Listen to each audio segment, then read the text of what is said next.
আসসালামু আলাইকুম।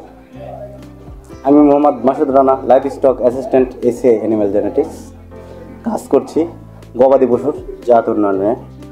আপনাদের মাঝে আরও একটি নতুন ভিডিও নিয়ে উপস্থিত হয়েছি। বন্ধুরা, আজকের ভিডিওর আলোচ্য বিষয় আপনারা মোবাইল স্ক্রিনে দেখতে পাচ্ছেন। আমার সামনের ডেস্কে বেশ কিছু ক্যালসিয়াম সাজানো রয়েছে।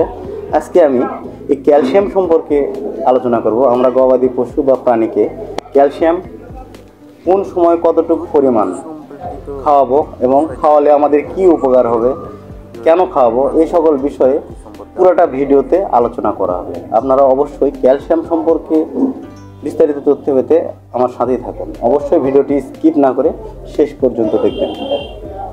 তো বাংলাদেশে ওয়েদারে গবাদি পশু লালন পালন করতে হলে আমাদেরকে কিছু ফিড সাপ্লিমেন্ট দিতে হয়। সেক্ষেত্রে ক্যালসিয়ামের গুরুত্ব অপরিসীম।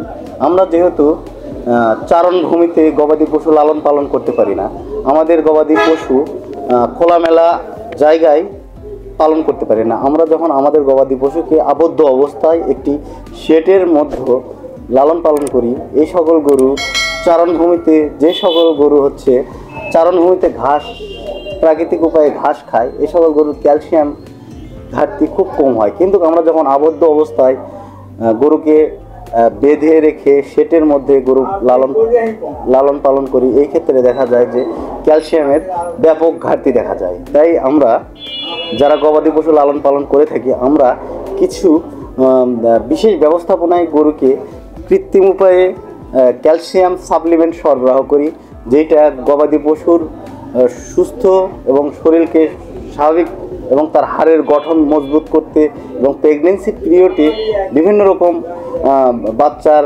গঠন, বাচ্চার বন গঠন, বাচ্চার বৃদ্ধি ইত্যাদি ক্ষেত্রে ব্যাপক ভূমিকা পালন করে এই ক্যালসিয়াম। এই ক্যালসিয়াম সম্পর্কে আমি আলোচনা করছি এইটাই যে আমরা যখন গবাদি পশু আবদ্ধ অবস্থায় লালন পালন করব, অবশ্যই আমরা একটি গবাদি পশুকে প্রতি মাসে অন্তত 10 দিন ক্যালসিয়াম সাপ্লিমেন্ট খাওয়াবো।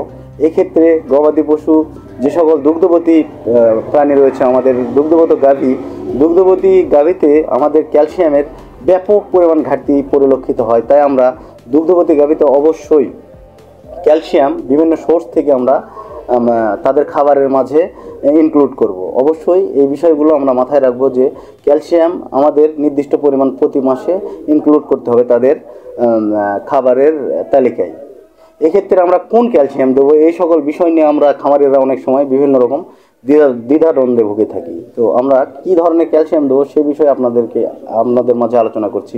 বাংলাদেশে অনেকগুলো প্রতিষ্ঠিত কোম্পানি আছে, যেগুলো কোম্পানি মোটামুটি টপ ক্লাস। এই সকল কোম্পানির যে কোনো একটি ক্যালসিয়াম আমরা প্রতি দুগ্ধবতী অথবা গর্ভবতী অথবা যেগুলো মোটা তাজাকরণের জন্য যে সকল গাভী আমরা নির্বাচন করতেছি, এই সকল গাভী বা গরু অথবা ষাঁড়কে আমরা প্রতি মাসে অন্তত 10 দিন 100 কেজি যদি ষাঁড়ের বডি ওয়েট হয়, সেক্ষেত্রে আমরা কমপক্ষে প্রতিদিন 100 মিলি করে টানা 10 দিন 1 লিটার প্রতি মাসে ক্যালসিয়াম সাপ্লিমেন্ট দেব। আর এই ক্যালসিয়াম দেওয়ার নিয়ম হচ্ছে, আমরা যখন দুগ্ধবতী গাভীকে দেবো সেই ক্ষেত্রে এর গুরুত্ব আরও বেশি। দুগ্ধবতী গাভীকে যদি আমরা ক্যালসিয়াম সরবরাহ না করি, একটি গাভীর দুধের ম্যাক্সিমাম অংশ থাকে ক্যালসিয়াম। এই ক্যালসিয়াম যখন আমরা তাকে দীর্ঘদিন সাপ্লিমেন্ট বা সাপ্লাই না দিব, তাদের ইনক্লুড করব না, খাবারের সাথে ইনক্লুড না করব, সেই ক্ষেত্রে দেখা যাবে যে এই গরুগুলো পরবর্তীতে মিল্ক ফিভারে আক্রান্ত হয়ে রিজেক্ট হয়ে যাবে। আমাদের খামার ব্যাপক হারে লসের সম্মুখীন হবে। তাই আমরা যারা খামারি আছি, এই ধরনের বড় লস থেকে বাঁচতে আমরা অবশ্যই প্রতি মাসে অন্তত 10 দিন ভালো মানের একটি করে ক্যালসিয়াম 100 মিলি করে টানা 10 দিন গরুকে প্রতি মাসে দেবো এবং পরবর্তী মাসে আবারও দেবো। এই নিয়মে আমরা দিতেই থাকবো একটা সার্কেলে। তো আর যারা মোটা তাজার গরু, আমরা মোটা তাজা গরুর ক্ষেত্রেও দেখা যায় যে গরু মোটা তাজা হাড়ের গঠন সঠিক করতে এবং ক্যালসিয়ামের ভিতর থাকে calcium, vitamin D, vitamin A, বিভিন্ন রকম ভিটামিন থাকে। এগুলো আসলে গরুকে মোটা তাজা করতে সহায়তা করে। আমরা যারা গরু মোটা তাজা করতে চাই, গবাদি পশু মোটা তাজা করার ব্যবসা করি বা মোটা তাজা করি, আমরাও অবশ্যই ক্যালসিয়াম সাপ্লিমেন্ট গরুকে দিতে পারি। ক্যালসিয়াম সাপ্লিমেন্ট দেওয়ার পিছনে গুরুত্বপূর্ণ ভূমিকা হচ্ছে আমরা দ্রুত গরুগুলো রিকভারি করবে, খুব দ্রুত আমরা বাজারজাত করতে পারবো। গরুর কোয়ালিটি সুন্দর হবে। অল্প খাবারই গরুর মাংসের গ্রোথ শরীরে ধরে যাবে। আর যে সকল গরু আমরা হচ্ছে বকনা অবস্থায় হিটে আসতেছে না, সে সকল গরুতে আমরা ড্রাই ক্যালসিয়াম দিতে পারি। হিটে আসার আগে প্রি হিট, মানে বাচ্চা ধারণের আগে এদের যে একটি প্রিপারেশান আছে, সেটার ক্ষেত্রেও ক্যালসিয়ামের ভূমিকা অপরিসীম। আমরা বকনা গরুতে ফসক্যাল ডিবি অপশনাল কোম্পানির এটাও ব্যবহার করতে পারি প্রতিদিন। এর নির্দিষ্ট ডোজ লেখা আছে, এই ডোজ অনুসারে আমরা প্রতিদিন অন্তত 1 মাস টানা খাওয়াতে পারি। পাশাপাশি আমরা প্রেগনেন্ট গাভীতেও এই ক্যালসিয়াম দিতে পারি। আমরা ডিসিবি প্লাস ডিসিবি গোল্ড এই জাতীয় ক্যালসিয়ামও আমরা ড্রাই ক্যালসিয়াম দিতে পারি।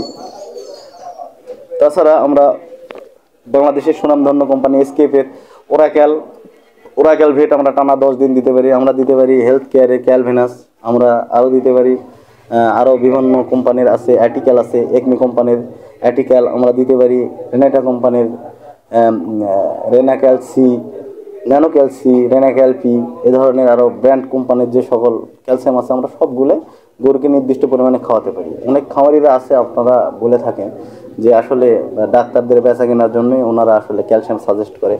এগুলো আসলে সত্য কথা নয়। আসলে আমরা যে প্রাণীগুলা লালন পালন করি তাদের শরীরে ক্যালসিয়ামের ঘাটতি হলে, ক্যালসিয়াম ডিফিসিয়েন্সি হলে এরা রিকভারি করতে খুব সময় নেয় এবং দুধ উৎপাদন ব্যাপক হারে কমে যায়। অনেক খামারিরা আছেন ভাই, আমরা ফিল্ড পর্যায়ে দেখি যে আমরা গরুকে কীভাবে দুধ বৃদ্ধি করতে পারি। তো আমরা যখন একটি গরুর দুধ বৃদ্ধি করতে চাই, সেক্ষেত্রে একটি গরুর যখন ক্যালসিয়ামের ঘাটতি থাকে, সে সকল গরুর দুধ বৃদ্ধি করা কখনোই সম্ভব হয় না। আমরা যারা দুগ্ধবতী গাভীর দুধ বৃদ্ধি করতে চাই, আমরা অবশ্যই ক্যালসিয়াম তাদের খাবারে ইনক্লুড করব।